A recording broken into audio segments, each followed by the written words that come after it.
बिस्मिल्लाहिर्रहमानिर्रहीम। Welcome to unique online classes dear Uniquians. मैं उम्मीद करता हूँ आप लोग अपने अपने घरों में खैर वाफियत से होंगे और अपनी स्टडीज़ को एंजॉय कर रहे होंगे।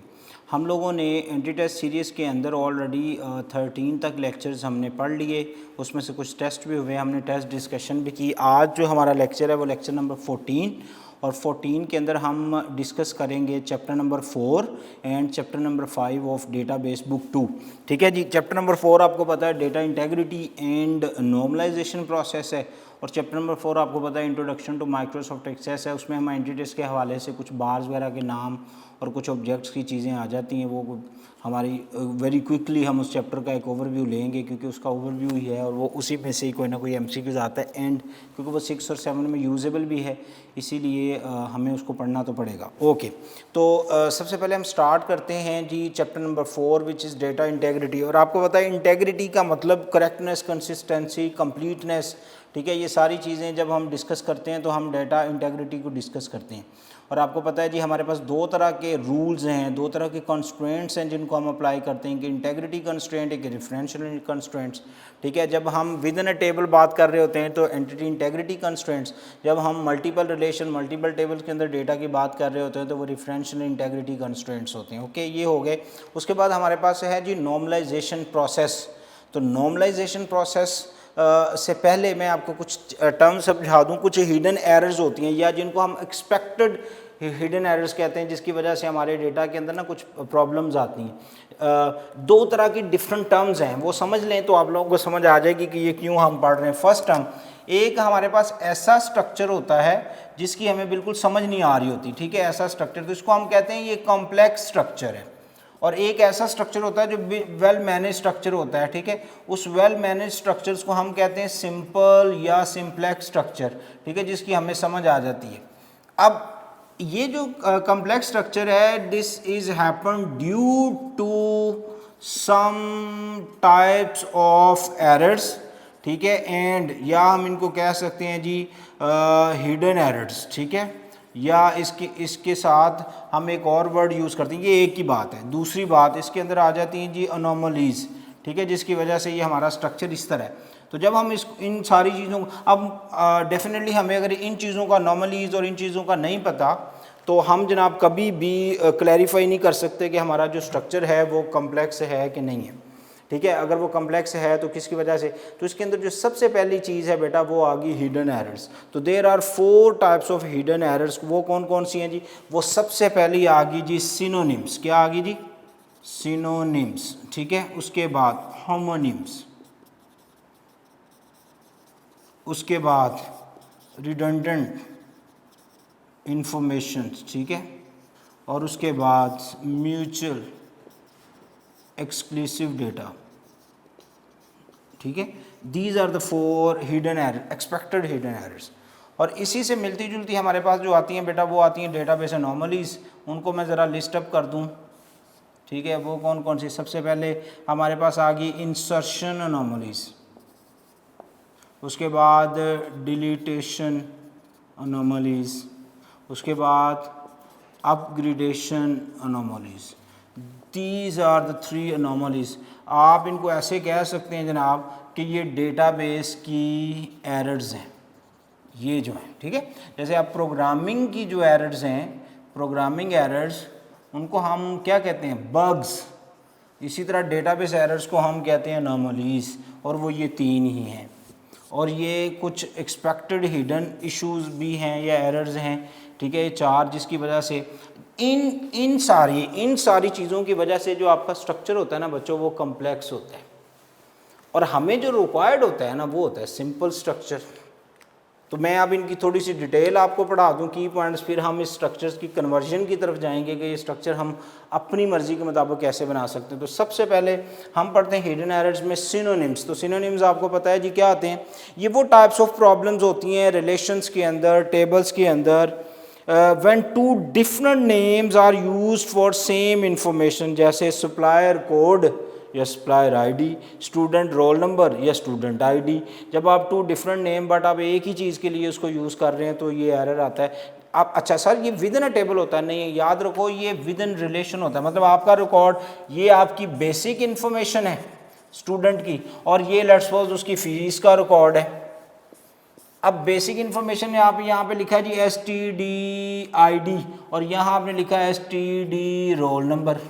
तो जब आप इनको आपस में इंटरलिंक करेंगे, को फॉरेन की लगाएंगे, आपस में जोड़ेंगे, तो इशू आएगा, डेटाबेस को समझने में प्रॉब्लम होगी कि इनमें से कौन सा एट्रीब्यूट है जिसको कंसीडर करना है। जब हम two different names use for the same information, अब ID और रोल नंबर तो एक ही बात है, लेकिन हमने उसके लिए दो मुख्तलिफ नाम जो होते हैं वो आपने यूज़ कर लिए, ठीक है जी। तो इसके अंदर फिर आपको कोई एक करना पड़ेगा, या उधर आप ID कर दें, या फिर इधर आप रोल नंबर कर दें, या उधर रोल नंबर कर दें, या इधर रोल नंबर, मतलब सेम एट्रीब्यूट वैल्यू होनी चाहिए, देन हम इस एरर से आउट हो सकते हैं। ओके, उसके बाद हमारे पास आ गया जी होमोनिम्स।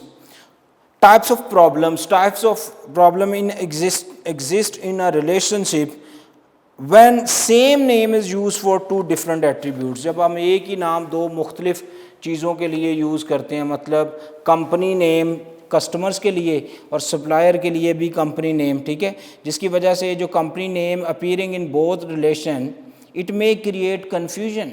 आपने इधर भी होमोनिम्स, क्योंकि आपको पता है सेम नेम होते हैं, उसमें फ़र्क क्या है, उसमें डिफरेंट नेम है बट सेम इन्फॉर्मेशन है।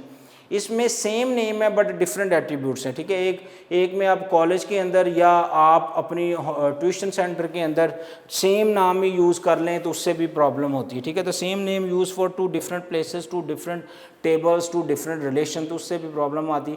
इसको हम होमोनिम्स कहते हैं। तीसरा विच इज़ कॉल्ड रिडंडेंसी, इसका मतलब होता है फालतू, एक्स्ट्रा, ऐसी चीज़ें जो कि आपको नहीं चाहिए होती। मसलन अगर आप लोगों को किसी की डेट ऑफ बर्थ पता है तो आप उसकी एज का अंदाज़ा लगा सकते हैं, ठीक है।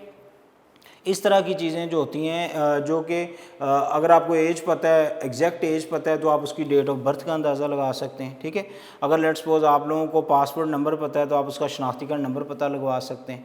अगर शनाख्ती कार्ड नंबर पता है तो आप ये पता लगवा सकते हैं कि उसके नाम पे कितने नंबर ऑफ़ सेम है। तो ऐसी इन्फॉर्मेशन जो एक चीज़ अगर आपके पास मौजूद है तो बाकी चीज़ें हम खुद से एनालिसिस कर लें, खुद से उनको जनरेट कर लें, उनको हम कहते हैं रिडंडेंसी, फालतू, एक्स्ट्रा। अच्छा जी, redundancy mean duplication of data in multiple files. इस type of problem that exist in relation same information unnecessarily stored in different spot on different fields or attributes in different relations। Okay, जैसे date of birth और as, ये एक ही बात है, ठीक है। Date of birth अगर आपको पता है तो एज कैलकुलेट कर लें। जैसे यूनिक पोर्टल में आप जस्ट अपनी डेट ऑफ बर्थ डालें तो वो एज बता देते हैं। जब हम बोर्ड में दाखिले भेज रहे हैं तो हमें पता होता है कि जनाब ये एलिजिबल है कि नहीं है, just date of birth enter करने से। ओके, तो ये होती है रिडंडेंसी, फालतू, एक्स्ट्रा। उसके बाद कुछ फोर्थ होती है जिसको हम म्यूचुअल एक्सक्लूसिव डेटा कहते हैं, म्यूचुअल रिलेशन वाला डेटा। ऐसा डेटा जिसमें आप एक क्वेश्चन कर लें तो आपको दूसरा क्वेश्चन अगर आप करें तो वही रेलिवेंट हो जाता है। मसलन आप किसी से पूछें जी आर यू मैरिड, तो वो कहे जी यस या नो, तो फिर आप थोड़ी देर बाद कोई और सवाल करें एंड चौथा सवाल आप फिर पूछें आर यू सिंगल या what is your marital status, तो फिर आप वो पूछें, वो आप उसको कहें जी आर यू मैरिड, वो कहे जी यस, ठीक है। थोड़ी देर बाद आप फिर उससे क्वेश्चन करें ये आर यू सिंगल, तो डेफिनेटली वो कहेगा नो, क्योंकि वो ही इज़ ऑलरेडी मैरिड। तो ये म्यूचुअल एक्सक्लूसिव डेटा। आपने किसी से पूछा जी आप हाफ़िज़ कुरान है, वो कहता है यस, थोड़ी देर बाद आप उससे पूछें जी आर यू मुस्लिम, ठीक है। तो इस तरह की चीज़ें जो म्यूचुअली आपस में जुड़ी होती हैं, लिंक्ड होती हैं, आपस में कनेक्टेड होती हैं, उनको हम कहते हैं जनाब mutual exclusive data. Does not have overlapping information, so okay, and the mutual exclusive data create problem in some cases. This problem attributes whose values cannot be specified as yes and no forms, ठीक है। ये problem generate करता है जहाँ आपने yes and no form, true and false, logical, boolean, conditional expressions के through value express करनी हो तो वहाँ पे ये प्रॉब्लम आ सकती है। इसीलिए आप देखें ना, जब आप ऑनलाइन को फॉर्म फिल कर रहे हैं तो आपका जेंडर है, तो जेंडर में किसी एक पे टिक लगाते हैं, तो अगर दूसरे पे टिक लगाने की कोशिश करें तो पहला ख़त्म हो जाता है। पीछे बैकएंड पे जो उसके ऊपर पॉलिसी अप्लाई हुई है वो डाटा इंटेग्रिटी की पॉलिसी है कि जनाब आपकी जो इन्फॉर्मेशन है वो डुप्लीकेट नहीं हो सकती, वो म्यूचुअल एक्सक्लूसिव नहीं हो सकती, जिसकी वजह से जो नंबर ऑफ़ एरर्स हैं, जो नंबर ऑफ़ इश्यूज़ हैं वो मिनिमाइज़ होते हैं, ठीक है, डेटाबेस के अंदर। असल में तो आपकी इन्फॉर्मेशन ने स्टोर होना है, और आपकी जब इन्फॉर्मेशन स्टोर हो रही है और अगर आपने उसके ऊपर प्रॉपर पॉलिसीज़ बना के इम्प्लीमेंट की हैं डेटाबेस में, तो वो कभी भी ओवरलैप नहीं करेगी, कभी भी डुप्लीकेशन नहीं आएगी, कभी म्यूचुअल एक्सक्लूसिव इशू नहीं आएगा। These are the 4 issues actually which can be exist. That's why मैंने इसके साथ एक वर्ड लिखा था, एक्सपेक्टेड इशूज़, ठीक है। ये एक्सपेक्टेड इश्यूज हो सकते हैं। उसके बाद अनोमलीज़ की बात करते हैं। हमारे पास आ गई जी इंसर्शन अनोमलीज़, ये प्रॉपर डेटाबेस की अनोमलीज़ हैं। इंसर्शन अनोमलीज होती क्या जी, आप फ़र्ज़ करें कि किसी लाइब्रेरी से आपने बुक लेनी है और आपने आज तक उससे लाइब्रेरी से बुक नहीं ली, आप कहते हैं जी जनाब मेरा नाम एंटर करें, तो वो कहते हैं जी जब तक आप यहाँ से बुक नहीं लेते आपका नाम इसके अंदर नहीं आएगा। इंसर्शन, इंसर्ट करते वक्त, नया डेटा एंटर करते वक्त, अगर आप इस डेटाबेस अनोमलीज में भी देखें तो यहाँ पे जो इंसर्शन अनोमलीज कहता है जब insert vital data into the database that is not possible because other data is not there. Example, this could be if a clerk need to add the customer information for new customer who has not yet made a purchase yet. ठीक है, आप ये कब आती है insertion anomalies, जब आपने कोई इन्फॉर्मेशन किसी बंदे की कोई क्लर्क का लेट्स सपोज कोई स्टोर के अंदर इन्फॉर्मेशन है स्टोर कर रहा है और ऑलरेडी उस बंदे ने कोई डेटा या कोई चीज़ परचेज़ नहीं की और आप उसकी इन्फॉर्मेशन अपने पोर्टल में या अपने सॉफ्टवेयर में एंटर करना चाहते हैं, तो उस में जो एरर आता है उसको हम इंसर्शन अनोमलीज कहते हैं। डिलीटेशन अनोमलीज होती है जब आप अनवांटेड इन्फॉर्मेशंस को डिलीट कर बैठते हैं, ठीक है, उसको हम डिलीटेशन अनोमलीज कहते हैं। अपग्रेडेशन का मतलब होता है जो वैल्यू पहले से एग्जिस्ट है और आप उसको जब चेंज करने लगते हैं तो बाय डिफ़ॉल्ट किसी और एट्रीब्यूट, किसी और सेल की वैल्यू को आप चेंज कर जाते हैं, अपग्रेड कर जाते हैं। या इसकी एक और एग्जांपल भी ये है कि फ़र्ज़ करें एक बंदे की वैल्यू मल्टीपल टेबल्स के अंदर स्टोर है और आप एक टेबल के अंदर उसकी वैल्यू स्टोर करते हैं लेकिन बाकियों के अंदर चेंज नहीं होती, ठीक है, तो उसकी वजह से भी इशू आएगा। जब आप उसको एक्सेस कर रहे होंगे तो कहीं नाम कुछ और आ रहा होगा, कहीं जो अपग्रेडेड नेम है, हाउस एड्रेस चेंज हुआ, वो मल्टीपल टेबल्स में था, आपने एक जगह से वो रेफरेंशियल इंटेग्रिटी कंस्ट्रेंट्स, ठीक है, आपने एक जगह से चेंज किया लेकिन बाकियों में चेंज नहीं हुआ, तो अगर वो चेंज नहीं हुआ तो डेफिनेटली वहाँ से अपग्रेडेशन अनोमलीज आएगी। These are the 3 types of errors जो कि आपकी डेटाबेस के अंदर आ सकते हैं, ठीक है, और वो 4 हिडन एक्सपेक्टेड एरर्स भी हैं जिनको मैंने आपके सामने डिस्कस किया। ओके, उसके बाद हम चलते हैं जनाब नॉर्मलाइजेशन प्रोसेस के ऊपर।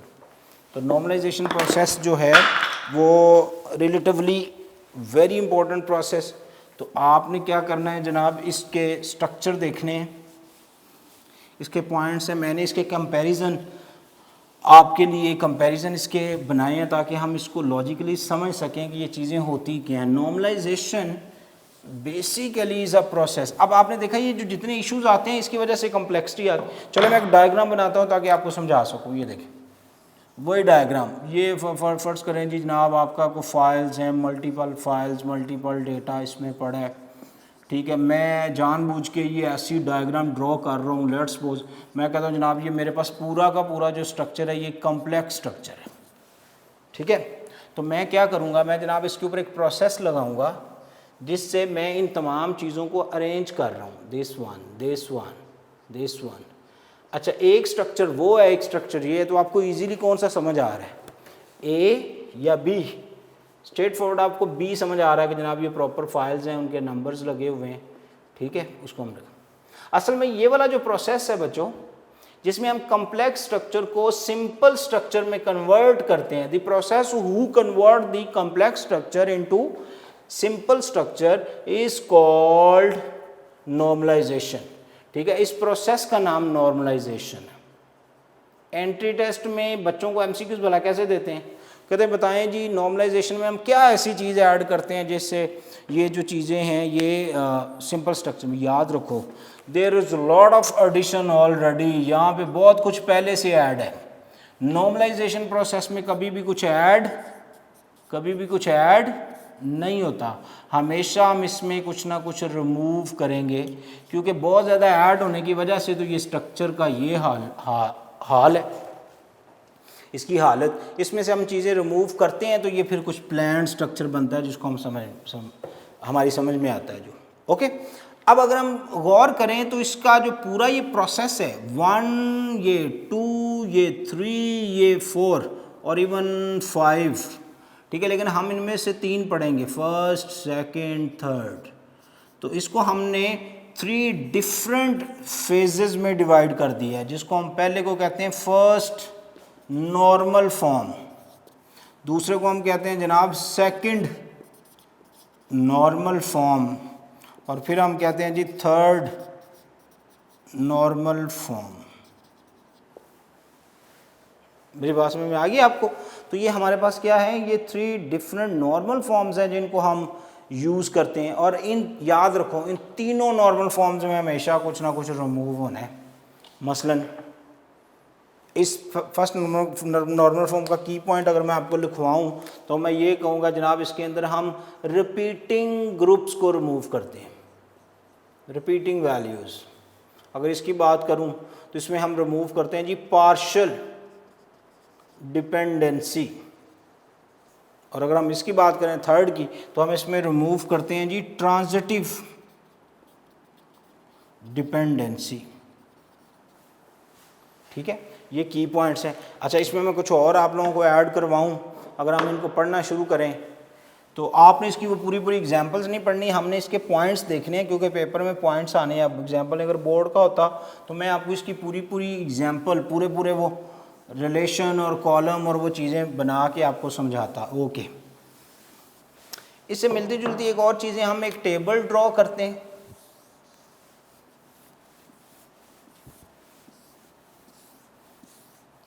यहाँ मेरे पास आईडी, यहाँ मेरे पास रजिस्ट्रेशन, चलें ऐसा करें, इसको इधर नहीं करते, हम इसी टेबल को नेक्स्ट एग्जांपल में भी यूज़ कर लेंगे। यहाँ हमने लिख दिया नेम, यहाँ हमने लिख दिया फादर नेम, यहाँ हमने लिख दिया कॉन्टैक्ट नंबर, और यहाँ हमने लिख दिया जनाब हाउस एड्रेस। ठीक है, और एक और कॉलम ले लें जिसके अंदर हम लिख देंगे जी रजिस्ट्रेशन नंबर। बच्चों मुझे जल्दी से बताओ इसमें से की एट्रीब्यूट्स कौन से हैं? चलो नहीं, छोड़ देते हैं, की एट्रीब्यूट्स तो वो हो गए ना जिनमें की लगी। यूनिक एट्रीब्यूट्स कौन से हैं? तो इसमें आईडी जो है ये एक यूनिक एट्रीब्यूट्स है। नेम हमेशा सेम हो सकते हैं, नॉन यूनिक एट्रीब्यूट्स है। फादर नेम सेम हो सकते हैं, नॉन यूनिक एट्रीब्यूट्स है। उसके बाद आप लोगों के पास कॉन्टैक्ट नंबर नहीं सेम हो सकते तो इसको आप यूनिक एट्रीब्यूट कह सकते हैं। उसके बाद आप लोगों के पास हाउस ड्रेस, अगर दो भाई एक जगह से आ रहे हैं या किसी हॉस्टल से स्टूडेंट्स आ रहे हैं तो इट कैन बी सेम, तो इसको आप कह सकते हैं कि ये भी नॉन यूनिक है। और उसके बाद अगर रजिस्ट्रेशन नंबर, ये भी एक यूनिक एट्रीब्यूट है। ऐसे एट्रीब्यूट्स जिनकी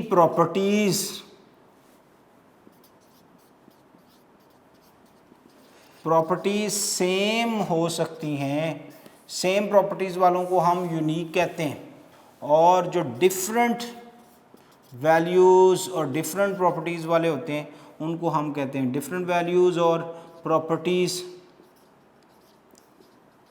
उनको हम कहते हैं जनाब ये नॉन यूनिक है। बात में आ गई? अब गेम क्या है?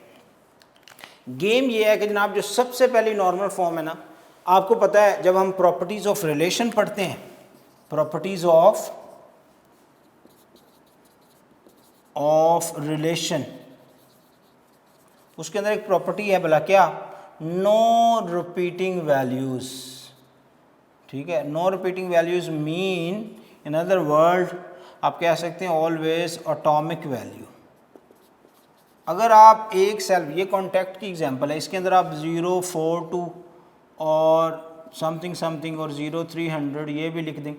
याद रखना, आप जब कभी भी ऑनलाइन फॉर्म फिल करते हैं या कोई फॉर्म फिल करते हैं एडमिशन के लिए, तो वहाँ पे वो हमेशा इस तरह लिखता है लैंडलाइन 1, लैंडलाइन 2, मोबाइल 1, मोबाइल 2। उसने कभी ये कहा मोबाइल 1 और उस मोबाइल और उसके नीचे उसने 2 बॉक्स छोड़ दिए होंगे जनाब आप यहाँ, वो हमेशा ऐसे लिखेगा mobile 1, mobile 2, mobile 3।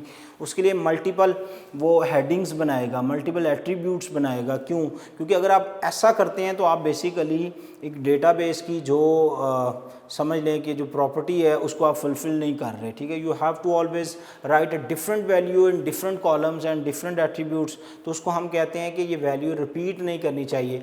This is actually the first normal form of वो जो कम्प्लेक्स स्ट्रक्चर की डायग्राम आपने शुरू में पढ़ी थी, उसमें यही इशू था कि वैल्यूज़ क्या हो रही थी, रिपीट हो रही थी। वैल्यू आपस में एक ही सेल, एक ही पॉइंट के ऊपर मल्टीपल वैल्यूज़ आ रही थी। इनको लैदा करने के लिए आप एक लैदा टेबल बनाएं, उसको एक आईडी लगाएं, इसकी प्राइमरी की उसकी भी प्राइमरी की होगी तो इसको हम कहेंगे ये फॉरेन की है, एंड देन आप ये वैल्यू किसी सेकंड टेबल में शिफ्ट कर दें, या इसी में आप नया कॉलम ऐड करके उसके अंदर ये वैल्यू शिफ्ट कर दें और उसका एट्रीब्यूट नेम चेंज कर दें। ठीक है, तो ताकि आप ये रिपीटिंग ग्रुप्स इशू जो होता है ना, इससे बच सकें। ठीक है, अगर आप अपनी बुक एंटी टेस्ट की देखें तो उसके अंदर भी इसके बारे में डिस्कशन है फर्स्ट नॉर्मल फॉर्म के अंदर। ठीक है, कहता है ये वो रूल है that should be no nesting और repeating group. Nesting and repeating मतलब वैल्यूज़ रिपीट नहीं होनी चाहिए, नेस्टिंग नहीं होनी चाहिए, ये नहीं होनी चाहिए। और for example the entity type students, जो स्टूडेंट आईडी है और नेम, स्ट्रीट्स, ये वो, ये सारी की सारी जो एग्जांपल है ये हमेशा, अब जो एस आई डी है या स्टूडेंट आईडी है, ठीक है, उसके अंदर कोई एक वैल्यू ही आनी चाहिए, क्योंकि अगर आपने इसको की एट्रीब्यूट्स बनाना भी है तो इसमें इशू ना आए।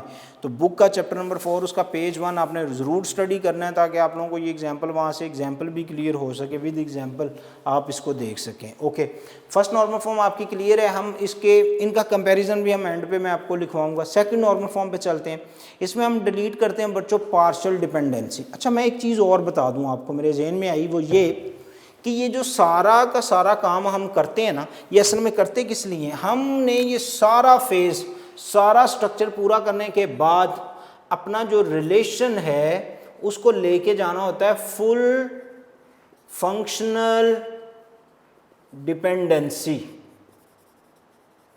अगर तो ये आ जाती है, मतलब जब तक ये सारी चीज़ें एग्जिस्ट करती हैं ना, तो ये फुल फंक्शनल डिपेंडेंसी नहीं होती। ओके, जब ये आप सारे काम कर लेते हैं तो आपका टेबल, आपका रिलेशन ऑटोमेटिकली किस में चला जाता है? फुल फंक्शनल डिपेंडेंसी में। और जब ये फुल फंक्शनल डिपेंडेंसी में होता है, तो बेटा इसी को तो हम कहते हैं सिंप्लेक्स स्ट्रक्चर या सिंपल स्ट्रक्चर्स, और यही तो हमारा रिक्वायर्ड स्ट्रक्चर होता है। ठीक है, समझ आ गई? अब हम बात कर, क्यों मेरे जहन में ये यहाँ से आया, पार्शियल डिपेंडेंसी से, ये है फुल फंक्शनल, ये हमें रिक्वायर्ड होती है। जब तक ये चीज़ें एग्जिस्ट करती हैं with in the record, with in the relation, तो ये नहीं होती। जब हम ये चीज़ें वन बाय वन रिमूव करते जाते हैं चीज़ें, तो हम ऑटोमेटिकली फुल फंक्शनल डिपेंडेंसी में चले जाते हैं। यही की पॉइंट है, यही एंटिटी टेस्ट के एमसीक्यूज हैं जो बोर्ड में डिस्कस नहीं होते। ओके, हम चलते हैं पार्शियल डिपेंडेंसी। पार्शियल डिपेंडेंसी होती क्या? सबसे पहले डिपेंडेंसी का मतलब समझ लें। जब ये कॉलम एक दूसरे के साथ लिंक करते हैं, जुड़ते हैं, तो इसको हम डिपेंडेंसी करते हैं। अब है पार्शियल डिपेंडेंसी, वो क्या है? वो ये कि ये मेरे पास टेबल है, इस टेबल में देखें की एट्रीब्यूट्स कितने हैं, जल्दी से देखें। देयर इज 2 और 3 डिफरेंट की एट्रीब्यूट्स, और कुछ कौन से हैं? Non unique, non key attribute, sorry, कुछ यूनिक एट्रीब्यूट्स हैं और कुछ नॉन यूनिक एट्रीब्यूट्स हैं। ओके, पार्शियल डिपेंडेंसी में गेम ये है बच्चों कि ये जो आप लोगों के ये वाला नॉन यूनिक, ये वाला नॉन यूनिक, दोनों के दोनों डिपेंड कर रहे हैं इसके ऊपर। यानी कि जब आप किसी बच्चे का रोल नंबर एंटर या कॉल करते हैं तो ये 2 रिकॉर्ड आते हैं, इससे अगले रिकॉर्ड आते ही नहीं हैं। अच्छा, लेकिन जब आप उसकी रजिस्ट्रेशन एंटर करते हैं 08 समथिंग PUC, ठीक है, तो फिर आपके कॉन्टैक्ट नंबर और उसके रजिस्ट्रेशन नंबर जब आप एंटर करते हैं, सॉरी ये रजिस्ट्रेशन नंबर्स हैं, ठीक है, आप इसको ऐसा करें, इनको आप कर लें कॉन्टैक्ट नंबर्स और इनको आप कर लें रजिस्ट्रेशन नंबर्स। और आपको पता है रजिस्ट्रेशन नंबर क्या होते हैं? वो यूनिक एट्रीब्यूट्स होते हैं। और इसके अंदर आपने रजिस्ट्रेशन नंबर लिखा 0, ये हाउस एड्रेस था, ठीक है, 08-PUCIT-CS समथिंग, ठीक है, ये आप लोगों ने लिख लिया। इस तरह यहाँ पे ये वैल्यूज़ लिख ली, ये रजिस्ट्रेशन नंबर का कॉलम है। ओके, और ये कॉन्टैक्ट नंबर का कॉलम है।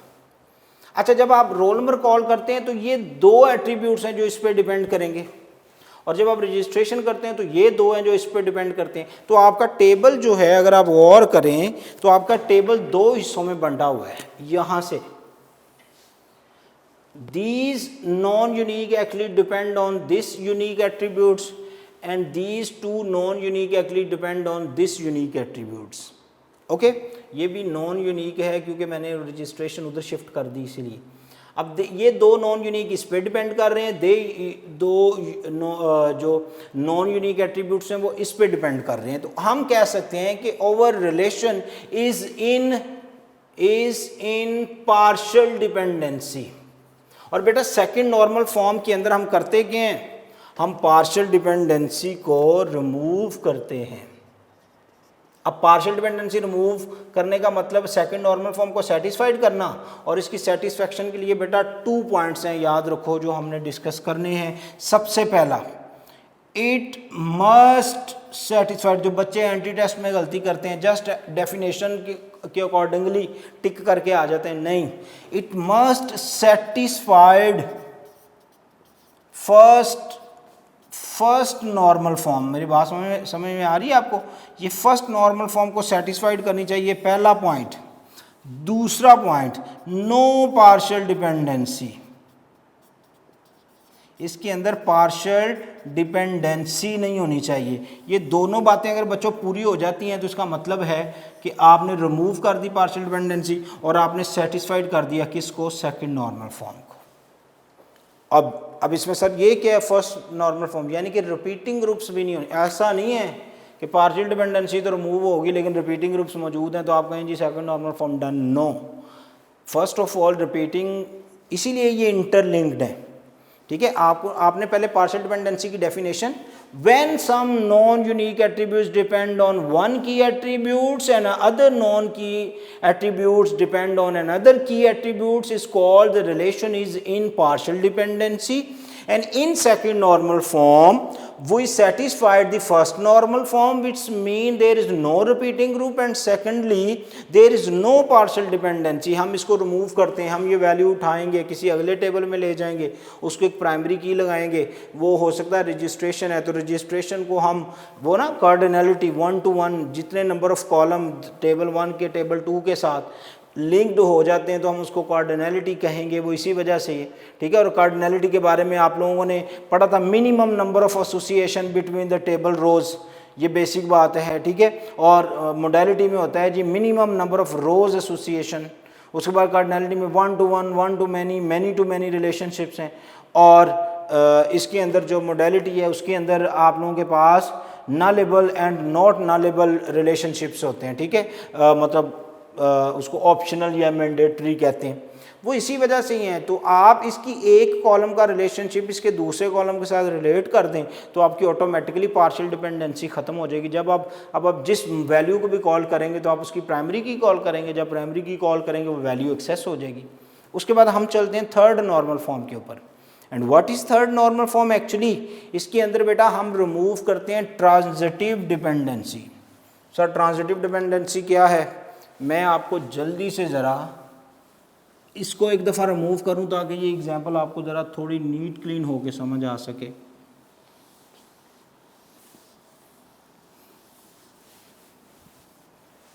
अच्छा, इसको हम दोबारा से ज़रा इसके लिख लें, यूनिक नॉन यूनिक। आईडी क्या है मुझे आपने लिखवाना है जल्दी से। आईडी क्या है? यूनिक एट्रीब्यूट्स है। नेम क्या है? नॉन यूनिक एट्रीब्यूट्स है। Okay, father name non unique attributes है। रजिस्ट्रेशन नंबर यूनिक एट्रीब्यूट्स है। उसके बाद हाउस एड्रेस यूनिक एट्रीब्यूट्स है। ठीक है, और उसके बाद कॉन्टैक्ट नंबर, तो ये समटाइम अगर प्राइवेट ही है तो आप इसको भी यूनिक कह लें। वैसे इसके अंदर अभी प्रॉब्लम ही है, क्योंकि हो सकता है 2-3 बहन भाई पढ़ते हैं तो उनके फादर के कॉन्टैक्ट में सेम नंबर ही आ रहा हो, लेकिन उनकी फिर क्लासेस और नेम चेंज हो जाएंगे, मतलब कि कहीं ना कहीं वो एट्रीब्यूट चेंज तो हो जाएगा। तो क्योंकि इसकी ओवरऑल प्रॉपर्टी यूनिक ही होती है इसलिए हम इसको यूनिक में रख लेते हैं। अच्छा, इसके अंदर जो है ना वो है ट्रांजिटिव डिपेंडेंसी। सबसे पहले ट्रांजिटिव डिपेंडेंसी की डेफिनेशन समझें। इसमें क्या है? ये है जी नेम, ये है फादर नेम, दोनों क्या हैं? नॉन यूनिक एट्रीब्यूट्स हैं। ऐसे ही है, जब नॉन की एट्रीब्यूट्स डिपेंड करना शुरू कर दे नॉन की एट्रीब्यूट्स के ऊपर ही, मतलब की का कॉन्सेप्ट ही ख़त्म या यूनिकनेस प्रॉपर्टी का कॉन्सेप्ट ही ख़त्म। मसलन ये की यूनिक एट्रीब्यूट्स में आईडी जो है ये आपका की एट्रीब्यूट्स भी है ना, मतलब जैसे कोई आपने इसको प्राइमरी की बनाया हुआ है, चाहिए तो ये कि ये जितने नॉन यूनिक या नॉन की एट्रीब्यूट्स हैं वो सारे के सारे डिपेंड करें इसके ऊपर, लेकिन ऐसा नहीं हो रहा। हो क्या रहा है? ये भी एक नॉन की एट्रीब्यूट्स है, ये भी एक नॉन की एट्रीब्यूट्स है। क्यों? क्योंकि ये की वाली यूनिक प्रॉपर्टीज़ को सेटिस्फाइड नहीं करता। ओके, जब एक non unique non key attributes depend करे non unique non key attributes के ऊपर तो हम कहते हैं रिलेशन जो है is in transitive dependency. Relation जो है वो किस डिपेंडेंसी में है? वो ट्रांजिटिव डिपेंडेंसी में। ठीक है, which actually create the problem, जो कि प्रॉब्लम क्रिएट करेगी आप लोगों के लिए। ठीक है, तो अब हम करेंगे क्या? हम करेंगे जनाब ये कि हम इसको रिमूव करेंगे। रिमूव करने के लिए आप जो आपस में लिंक कर रहे हैं इनको शिफ्ट कर दें, ऐसी तमाम वैल्यूज़, ये 2-3 उठा लें, इसको न्यू पे शिफ्ट कर दें, उसको यही आईडी लगा दें, क्योंकि टेबल 1 की जो आईडी होती है वो टेबल 2 की भी आईडी और की हो सकती है, और इसी को हम क्या कहते हैं? फॉरेन की। ये करके इसको आप लिंक कर दें। प्लस हम एंटी टेस्ट के हवाले से इसको देखेंगे, वो क्या? उसमें हमने इसकी 2 बातों का बच्चों ख्याल रखना है। पहला पॉइंट, पहला पॉइंट ये है, it must satisfied, it must satisfied किसको?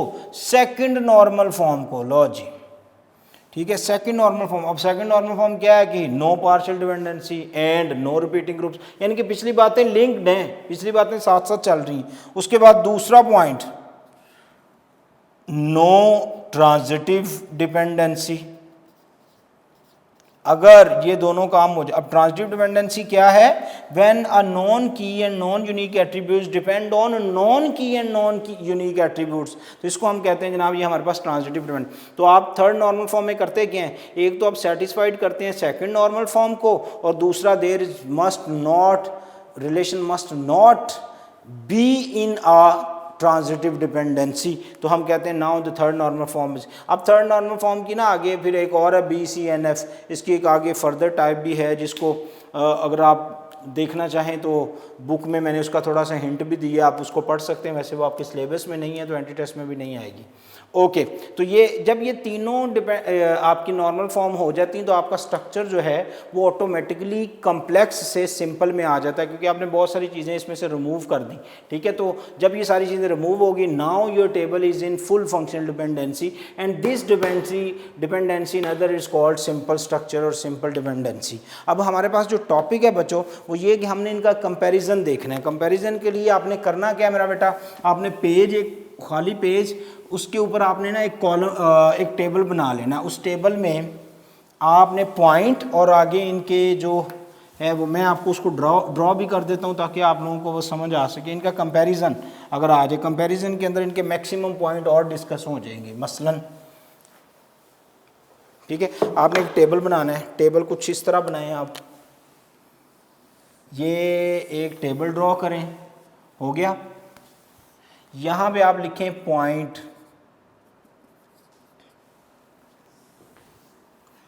यहाँ आप लिखें फर्स्ट नॉर्मल फॉर्म, यहाँ आप लिखें सेकंड नॉर्मल फॉर्म, और यहाँ आप लिखें थर्ड नॉर्मल फॉर्म। ठीक है, अब मैं करूँगा क्या, बल्कि मैं क्या, हम सारे करेंगे क्या, मैं आपको यहाँ इनके पॉइंट्स बताता जाऊँगा और साथ बताता जाऊँगा ये इनमें से किस में एग्जिस्ट करेगा कि नहीं करेगा। मेरी बात में आएगी, लॉजिक हमारा ये होगा काम करने का। तो जैसे सबसे पहला पॉइंट जो है जी, ऊपर हेडिंग्स आपने दे ली, टेबल ड्रॉ कर लिया। First normal form, properties to hold. अच्छा, ये आपने बस इतना लिखना है, मैं आपको फिर समझाता हूँ। आपने यहाँ लिखना है जी properties to hold.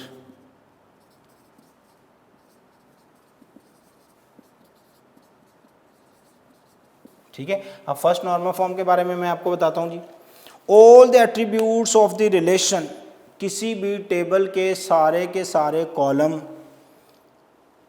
Are atomic, have atomic value, yes. ठीक है, फर्स्ट नॉर्मल फॉर्म में जो होल्ड करने की प्रॉपर्टीज़ है वो ये कि फर्स्ट नॉर्मल फॉर्म में हमेशा किसी भी टेबल के जो कॉलम्स हैं उनमें जो वैल्यू है वो हमेशा सिंगल वैल्यू या एटॉमिक वैल्यू होनी चाहिए। Every attribute contain single values पर रिकॉर्ड। ठीक है, हर रिकॉर्ड के मुताबिक हर एक एट्रीब्यूट की हर वो बॉक्स या सेल के अंदर एक वैल्यू होनी चाहिए। आपको पता है रिपीटिंग ग्रुप्स वाली बात एक। उसके बाद ये फर्स्ट नॉर्मल फॉर्म के बारे में आपने लिख लिया। सेकंड नॉर्मल फॉर्म के बारे में लिखें, वो क्या है जी? At the first place the table is in first NF, all the non-key attributes of the tables are fully functionally depend on the primary key. ठीक है, मतलब there is no partial dependency, ये properties to hold the data है। Third में the table is in third normal form, क्या करेगा वो? ये करेगा जनाब, there is no functional dependency such that left hand and right hand side attributes are non-key attributes. In other words, there must be no transitive dependency. ठीक है, जो left hand side, right hand side, A to B, B to A जो भी column है वो आपस में link एक ही के ऊपर वो सारे, मतलब की नॉन की, ये नहीं है कि वो कुछ की कुछ नॉन की एक नॉन की पे डिपेंड कर रहे हैं और कुछ की नॉन की कुछ की पे डिपेंड कर रहे हैं, मतलब इस तरह की कन्फ्यूजन नहीं होनी चाहिए। तो जो होल्ड करने की डाटा की बात है उसमें ये, अब मैं इसको थोड़ा समराइज़ करूं, इसके अंदर रिपीटिंग ग्रुप्स नहीं होने चाहिए, इसके अंदर पार्शियल डिपेंडेंसी नहीं होनी चाहिए और इसमें ट्रांजिटिव डिपेंडेंसी नहीं होनी चाहिए। ये दोनों बातें आपको समझ कब आएंगी? जब आप लोग इन दोनों पार्शियल डिपेंडेंसी और ट्रांजिटिव डिपेंडेंसी की डेफिनेशन को क्लियर कर लेंगे। रिपीट कर दूं, पार्शियल डिपेंडेंसी मतलब when a table have more than 2 की attributes, some known key attributes depend on one key attributes and some other depend on another key attributes, तो then हम कहते हैं relation is in second normal form या relation is in partial dependency.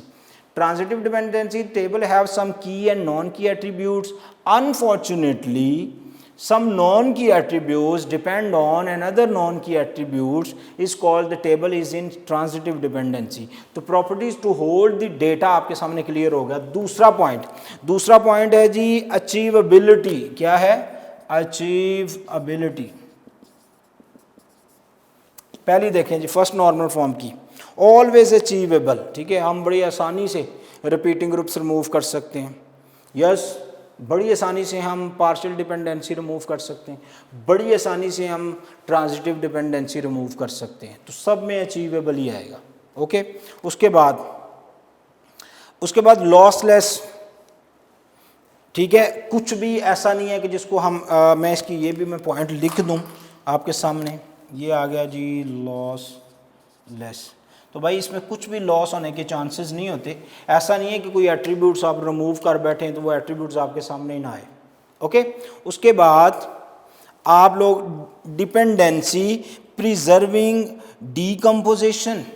आपको tables को तोड़ना पड़ता है जब आप लोगों ने कोई डिपेंडेंसी अचीव करनी है। आपने अपनी एक्यूरेट, आपने अपने जो सिंपल स्ट्रक्चर अचीव करने हैं, तो क्या आपको टेबल, जो आपने टेबल बनाया, जो रिलेशन जिसमें आपका रिकॉर्ड है, उसको आपको डीकम्पोज करना पड़ता है। तो रिपीटिंग ग्रुप्स में मुझे बताएं करना पड़ेगा? नहीं करना पड़ेगा, क्योंकि मैंने शुरू में बताया कि एक अनदर कॉलम आप ड्रॉ करें, उसमें आप पहले में आपने लैंडलाइन रखा तो दूसरे में आप मोबाइल नंबर 1 रख दें, तो उसमें आप लिख दें। सेकंड नॉर्मल फॉर्म में यस पॉसिबल है आपको तोड़ना पड़े, क्योंकि कन्फ्यूजन आएगी, पार्शियल डिपेंडेंसी इजीली रिमूव नहीं होती और ट्रांजिटिव भी रिमूव होती। यस पॉसिबल है। तो पहले में जो आप लोगों के पास, मैं इसका एक यहाँ पे और ड्रॉ कर दूँ। ठीक है, तो यहाँ पे आप लिखें जी रिलेशन डीकम्पोजेबल। यस, इसके अंदर नो, आपको नहीं चाहिए कि आप अपने टेबल को उसके कॉलम डिवाइड कर दें। यस पॉसिबल है कि आपको करना पड़ेगा, और इसके अंदर भी पॉसिबल है। ओके, ये हो गए पॉइंट्स। उसके बाद जो इससे अगला पॉइंट है वो भी देखिए जी, वो है अनोमलीज। ठीक है, इसके अंदर कोई एरर आ सकती है। मैं चारों रिमूव करने लगा हूं ताकि मैं अगले फिर 4 पॉइंट आपको और लिखवा सकूं। लो जी, there are few restrictions of recording, that's why हम बार बार बड़े बड़े टेबल ड्रॉ नहीं कर सकते। हमने इन्हीं को यूज़ करना है। बस आप जो है ना वो आगे आपने को 15-20 डिफरेंट किस्म के जो है ना वो रोज़ लेनी है। ठीक है, हम 1 बाय 1 इसमें लिखते जाएंगे और आप उसको यूज़ करते जाएंगे। लो जी, अनोमलीज की बात करते हैं इसके पॉइंट्स के अंदर।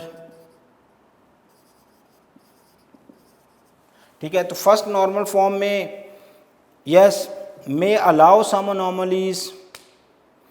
ठीक है, इन सब में अनोमलीज आ सकती हैं, यानी कि एरर्स आ सकते हैं। सिंपल मैं आपको समझाऊँ।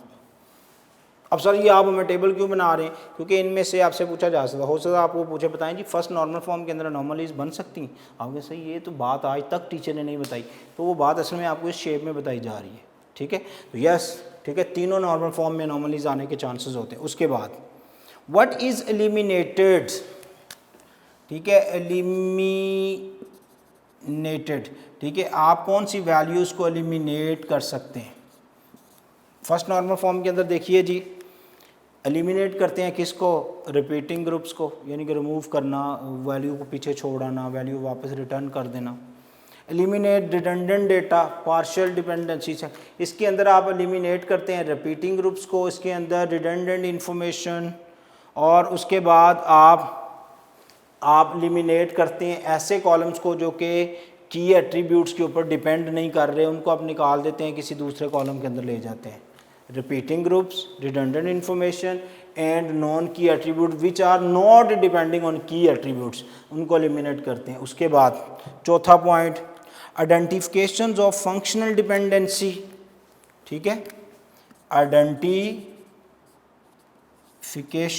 Of functional dependency. तो जो पहला है उसके लिए नॉट नेसेसरी, ठीक है। जो दूसरे दो हैं उनके लिए आपको आइडेंटिफिकेशन करनी पड़ेगी फंक्शनल डिपेंडेंसी की। आपने चेक करना है कि वो फंक्शनली काम कर रहे हैं कि नहीं कर रहे। इसमें क्योंकि सिर्फ रिपीटिंग ग्रुप्स की बात होती है इसलिए हमको डिपेंडेंसी चेक ही नहीं करते, ना इसके अंदर डिपेंडेंसी का इशू है। इसके अंदर इशू किसका है, रिपीटिंग ग्रुप्स का। कुछ वैल्यू सेम कॉलम में आ रही, प्रॉपर्टीज़ ऑफ रिलेशन पूरी नहीं हो रही, जिसकी वजह से प्रॉब्लम है, तो हम उसको नए कॉलम में शिफ्ट कर देते हैं। कोई डिपेंडेंसी का मसला तो है नहीं। डिपेंडेंसी का मतलब वहाँ आता है ना जहाँ कुछ कॉलम कॉल हो रहे हैं, कुछ नहीं हो रहे। तो इसमें आप लोगों को जनाब फंक्शनल डिपेंडेंसी हर हाल में चेक करनी है कि जो काम आपने किया है वो आपस में कॉल हो रहा है, चीज़ें आपस में आपके सामने आ रही, ठीक है जी। उसके बाद एट्रीब्यूट डोमेन्स, ठीक है, इसके अंदर मैं चौथी वैल्यू लिखूंगा, इसको हम कहते हैं एट्रीब्यूट डोमेन, ठीक है जी। एट्रीब्यूट डोमेन की बात करेंगे तो एट्रीब्यूट डोमेन जो होती है बेटा शुड बी एटॉमिक, ठीक है जी। आपको हर हाल में सिंगल वैल्यू रखनी चाहिए, शुड बी एटॉमिक, ओके। दूसरे के अंदर हम बात करेंगे should be atomic and should be atomic, same ही है ये हर एक वैल्यू को सेल के अंदर। क्योंकि जब आप सेकंड नॉर्मल फॉर्म पढ़ते हैं तो आप फर्स्ट को सेटिस्फाइड करते हैं, जब थर्ड पढ़ते हैं तो सेकंड को करते हैं, सेकंड तब होगी जब फर्स्ट होगी, तो इसीलिए ये आपस में लिंक्ड है। उसके बाद कंपोजिट की एक नया इसके नीचे और ड्रॉ कर लें, ठीक है, या इसको ऐसा करते हैं रिमूव करते हैं ताकि हम यहाँ एक आखिरी जो है वो भी नोट कर सकें। कंपोजिट की इसमें से किस किस नॉर्मल फॉर्म के अंदर आ सकती है जी,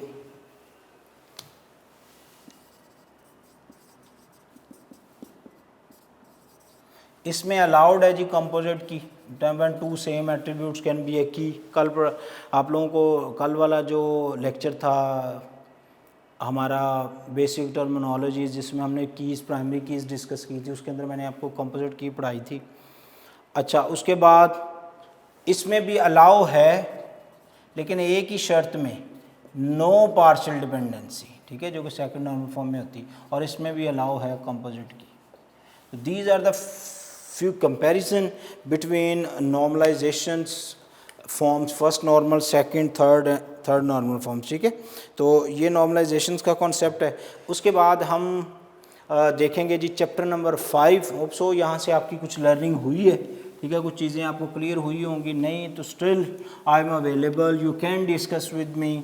हो सकता है कोई वर्डिंग, कोई टेक्निक, कोई टर्म आपको ना समझ आई हो तो आप मेरे साथ डिस्कस कर सकते हैं लाइव क्लासरूम में। तो आप स्ट्रेट फॉरवर्ड कह देते हैं कि सर ये पॉइंट नहीं समझ आया, तो there so many other ways जिनको यूज़ करके आपको चीज़ समझाई जा सकती है। लेकिन इसमें अगर नहीं आई तो आप मेरे से डिस्कस कर सकते हैं, ठीक है, और कोशिश करें कि डिस्कस करें, आप ही का फ़ायदा है, चीज़ें क्लियर हो जाएंगी। हम अच्छा बुक ज़रूर परचेज़ कीजिए, उस पर मैंने इसके क्वेश्चंस, उसके MCQs जो आ सकते हैं ऑलरेडी हमने उस पर काफ़ी वर्किंग की है, उसको आप पढ़ेंगे तो आपके ये टॉपिक और अच्छे हो जाए। मतलब और ये डिफरेंट किस्म के एट्रीब्यूट्स, वैल्यूज़ कैसे आपस में लिंक्ड हैं, कैसे इनके MCQs, मोस्ट पॉसिबल MCQs कैसे आ सकते हैं, वो भी हम उसके अंदर डिस्कस कर सकते हैं। तो इंट्रोडक्शन टू माइक्रोसॉफ्ट एक्सेस में सबसे पहले एक्सेस है क्या? एक्सेस एक माइक्रोसॉफ्ट ऑफिस सूट की एक एप्लीकेशन है जिसके अंदर मल्टीपल सॉफ्टवेयर्स हैं, वर्ड, एक्सेल, पावर पॉइंट वगैरह उसी की है। और ये एक जो पर्सनल इंफॉर्मेशन मैनेजमेंट है उसके लिए भी आप इसको यूज़ कर सकते हैं, और किसी स्मॉल बिजनेस के लिए अपने को डेटाबेस बनानी है तो उसके लिए भी आप इसको यूज़ कर सकते हैं। इसके फीचर्स हैं जिनको हम डिस्कस करते हैं डेटाबेस के। एक तो ये सिंपल डेटाबेस बनाने के लिए, और दूसरा ये RDBMS, relational database management system के तौर पे भी ये यूज़ होता है। इसका चैप्टर नंबर 5 है सेकंड ईयर की बुक का, उसको ज़रा आप देखेंगे तो उसके कुछ 1 बाय 1 उसकी इंटरफेस है जिसको आप पढ़ेंगे। अच्छा जी, जो एक्सेस की डेटाबेस फाइल होती हैं वो different types of database objects को स्टोर करती है। Save queries for organization data, okay, forms for interacting with data screen. आप लोग जिस पे डेटा एंटर कर रहे होते हैं ना फॉर्म में, वो सारा डेटा किसी टेबल में जा रहा होता है, तो टेबल मेजर ऑब्जेक्ट है। अच्छा, रिपोर्ट फॉर्म आ गया, फॉर्म एक्चुअली यूज़र से डेटा लेता है, उसके बाद रिपोर्ट वो रिजल्ट्स को प्रिंट करता है, और उसके बाद मैक्रोज और visual basic programming extend the functionality of database applications. तो आप इसकी फंक्शनैलिटी, इसका काम एक्सटेंड करना चाहते हैं तो आप डिफरेंट किस्म की जो लैंग्वेजेस हैं उनको यूज़ करके आप इसको एक्सटेंड भी कर सकते हैं। ओके, उसके बाद माइक्रोसॉफ्ट डेटाबेस की जो विंडोज़ है उसकी जैसे आप लोगों ने वर्ड एक्सेल का इंट्रोडक्शन पढ़ा, इसका भी वैसे जैसे इसके सबसे ऊपर टाइटल बार है जो आपको टाइटल बताती है, मेन्यू बार है जिसके अंदर डिफरेंट किस्म के मेन्यूज़ मौजूद हैं, ऑप्शंस मौजूद हैं, टूल बार है, there is a lot of tools actually list up on this bar, जिन टूल्स जिन बटन्स को हम यूज़ करके फंक्शन परफॉर्म करते हैं। ऑब्जेक्ट्स बार है वो जिसमें आ रहा होता है form, report, table, query, 7 objects हैं डेटाबेस के। उसके बाद डेटाबेस ऑब्जेक्ट्स हैं, ऑब्जेक्ट्स बार में डेटाबेस के ऑब्जेक्ट्स के बारे में डिटेल होती है, और डेटाबेस ऑब्जेक्ट्स बार में वो होते हैं फॉर्म, रिपोर्ट एंड क्यूरीज। और उसके बाद स्टेटस है actually at the bottom of the screen, जिसमें आपके डॉक्यूमेंट्स के बारे में कंप्लीट स्टेटस आपको बताया जा रहा होता है।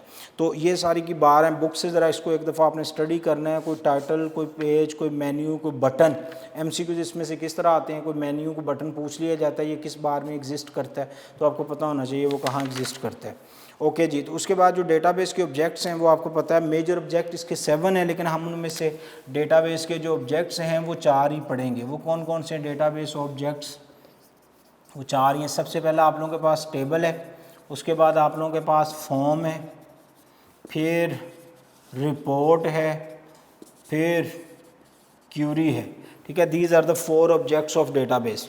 तो इसमें जो सबसे पहला ऑब्जेक्ट है वो टेबल है, ये मेन ऑब्जेक्ट है जी, एंटी टेस्ट क्वेश्चन, ये मेन ऑब्जेक्ट्स है क्योंकि डेटा जिधर से भी आए, अब ये मैं अगर इसको समझाऊं तो मैं ऐसे समझाऊंगा, ये मेरे पास टेबल है, ठीक है, और ये तीनों ऑब्जेक्ट यानी कि फॉर्म वो भी इसी टेबल के साथ लिंक्ड है।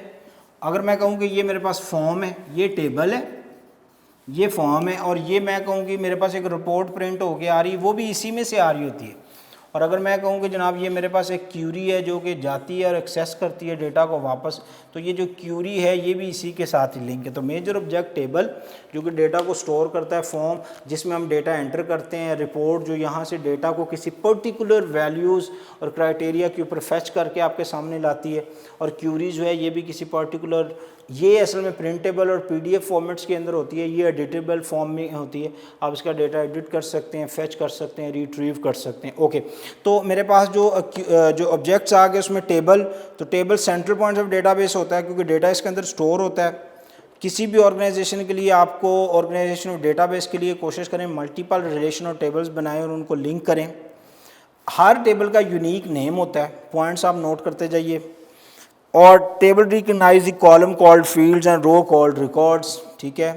उसके बाद टेबल के 2 ही आपको पता है इनको बनाने के कई वो व्यूज़ मेथड्स हैं इनको बनाने के, डिज़ाइन व्यू वगैरह चैप्टर 6 में हम डिस्कस करेंगे। टेबल के नॉर्मली जो व्यू हैं इन सब का सिंगल व्यू ही होता है, इसके 2 होते हैं, एक डाटा शीट व्यू होता है और एक आपको पता है इसका डिज़ाइन व्यू होता है टेबल का, ठीक है। उसके बाद डेटा शीट व्यू के अंदर आप जो फील्ड्स हैं उनमें से डेटा एंटर कर सकते हैं, डिलीट कर सकते हैं। और उसके बाद to close a table click the close button, इनके बटन क्लोज बटन है जिनको आप क्लिक करते हैं तो वहाँ से आप क्या कर सकते हैं, इन तमाम ऑब्जेक्ट को क्लोज भी कर सकते हैं। तो उसके बाद हमारे पास आ गई जी फॉर्म क्या करती है, ये वो स्क्रीन होती है वो जो आप किसी शॉप पे जाते हैं, वहाँ से कोई प्रोडक्ट खरीदते हैं तो वो आपका जो डेटा एंटर कर रहा होता है, वो जिस स्क्रीन पे डेटा एंटर कर रहा है वो पेज, उसको हम फॉर्म कहते हैं। और फॉर्म जो है वो आपको पता है मेन यूज़र इंटरेक्शन भी कहलाता है, ठीक है, जिससे यूज़र डेटाबेस से इंटरेक्ट करता है। और yes you can delete enter data from form. उसके बाद क्यूरी एक्चुअली किसी स्पेसिफिक गोल और स्पेसिफिक जो इन्फॉर्मेशन है उसके अकॉर्डिंगली आपके डेटा को फेच करके आपके सामने लाते हैं। और रिपोर्ट जो है ये एक ऐसा ऑर्गेनाइज्ड डॉक्यूमेंट है जिसकी इन्फॉर्मेशन को आप प्रिंट कर सकते हैं, यूज़र उस इन्फॉर्मेशन को आसानी से प्रिंट कर सकता है। और उसके बाद रिपोर्ट और क्यूरी में फ़र्क क्या है, क्यूरी जो है वो एडिटेबल है, रिपोर्ट जो है वो एडिटेबल नहीं है। These are the few things. आगे इसको डिटेल में पढ़ने के लिए, इसके MCQs डिस्कस करने के लिए चैप्टर नंबर 5 अपनी बुक का, एंट्री टेस्ट बुक का चैप्टर 5 ज़रूर पढ़िए। होप सो आप लोगों को ये चीज़ें क्लियर हुई होंगी और ये आपकी एंट्री टेस्ट के अंदर हेल्प करेंगी। अपना बहुत सारा ख्याल रखिए। अल्लाह हाफिज़।